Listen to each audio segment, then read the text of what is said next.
Hello everyone, আমি লক্ষ্মী। শীতের আমেজ পড়তেই কিন্তু দারুণ এক পিঠের রেসিপি নিয়ে চলে আসলাম। চলো যাই বন্ধুরা, স্কিপ না করে ভিডিওটা দেখতে থাকো, আশা করি সকলেরই ভালো লাগবে।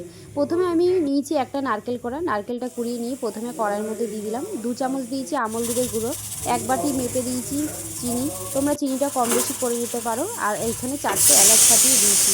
ব্যাস, তারপরে সমস্ত উপকরণ ভালো করে কিন্তু কড়াইয়ের মধ্যে মিডিয়াম টু লো আছে ভালো করে নেড়ে চেড়ে একটা ভিতরে পুর ভরার মতো তৈরি করে নিতে হবে।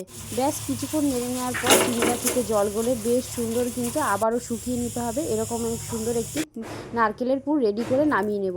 তারপরে দেখো কড়াইয়ে তেলের মধ্যে 1 চামচ দিয়েছি ঘি, আর এখানে একটা কাপ মেপে আমি 1 কাপ নিলাম সুজি, আর ওই কাপেরই আর 1 কাপ নিলাম ময়দা। সুজি আর ময়দাটা ঘিয়ের মধ্যে ভালো করে মিডিয়াম টু লো আছে, একটু লাল করতে দরকার নেই, একটু নেড়ে চেড়ে একটু হালকা করে ভেজে নিয়ে ওর মধ্যে 2 চামচ দিলাম গুঁড়ো আমল দুধের গুঁড়ো, আর হাফ বাটি দিলাম চিনি।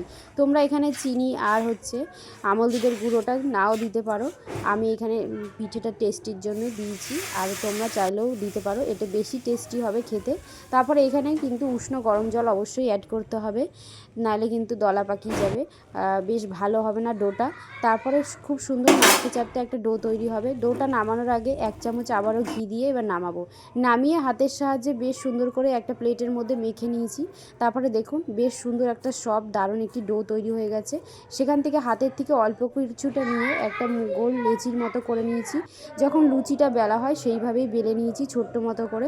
তারপরে দেখো 1 চামচ এখান থেকে যে পুরটা নারকেলে রেখেছিলাম সেটা নিয়ে এর মধ্যে দিয়ে ব্যাস উল্টো দিক করে উল্টে দিলাম। তারপরে একটা কাঁটা চামচ নিয়ে নেব, কাঁটা চামচের সাহায্যে কিন্তু এই ডিজাইনটা করে দেবো সাইড থেকেই। বেশ খুব জলদি কম সময়ে পিঠেটা তৈরি হয়ে যাবে, খুব একটা ঝামেলারও দরকার নেই। এটা যেরকম কুলি পিঠে হয়, আমরা শীতের দিনে যে কুলি পিঠেটা খাই সেরকমভাবেই হবে, শুধু কাঁটা চামচ দিয়ে ডিজাইনটা বদলে দিলেই হবে।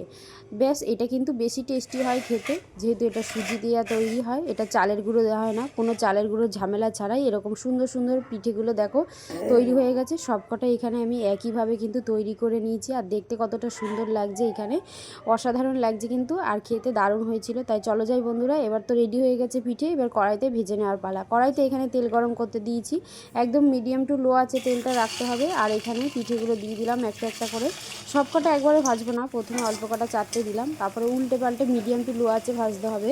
দেখো এখানে উল্টে পাল্টে আমি ভাজার পর আমি কিন্তু এখানে সবকটা পিঠেই আমার ভাজা হয়ে গেছিলো। তারপরে আমি এক এক করে এখানে নামিয়ে নিচ্ছি বেশ সুন্দর করে প্লেটের মধ্যে। এই দেখো আমার নামিয়ে নেওয়া হয়ে গেছে।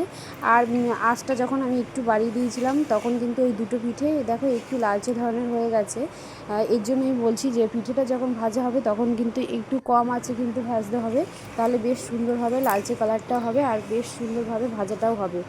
তারপরে দেখো কত সুন্দরভাবে রেডি হয়ে গেল আমার এই শীতের কালের খুব সুন্দর এক ডিজাইনের পিঠে। তোমরা কিন্তু অবশ্যই বাড়িতে এইভাবে তৈরি করে নিতে পারো, খুব চটজলদি তৈরি হয়ে যায়, কোনো চালের গুঁড়োর ঝামেলা ছাড়াই। আর দেখতে কতটা সুন্দর হয়েছে, আর খেতে তো অসাধারণ হয়েছিল, ভিতরের পুরটা অসাধারণ।